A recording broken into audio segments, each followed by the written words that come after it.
Секако, согласно програмата за асфалтирање на локални улици и патишта, втор слој асфалтирање на локални улици и патишта, во моментот се асфалтирани 3 улици во општина Струмица, секако планот е во наредните 10 дена да асфалтираме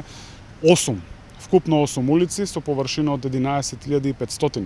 квадратни метри, каде што ќе бидат покриени со втор слој. Ова станува збор од програмата од 2021 година, вредносно е околу 12 или 13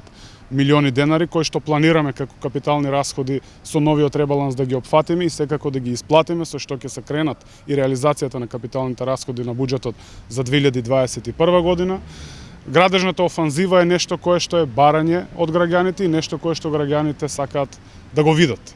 Токму за тоа и 2022, односно предвидувањата, јас како градоначелник кој што е предлагач на буџетот на општината, планираме уште посериозна градежна офанзива, опфат на многу повеќе улици во општина Струмица, секако и во населените места. Тука нема да ги забораваме и реконструкцијата на улиците, таму каде што има потреба од нивелација, каде што полесно ќе бидат спроведувани атмосферските води, а со цел конечно реализирање на проблемот со одводнувањето на одредени точки кои што ни се лоцирани како критични во општина Струмица, ќе повторам, со населените места, со таквите реконструкции секако дека ќе бидат тргнати таквите грешки.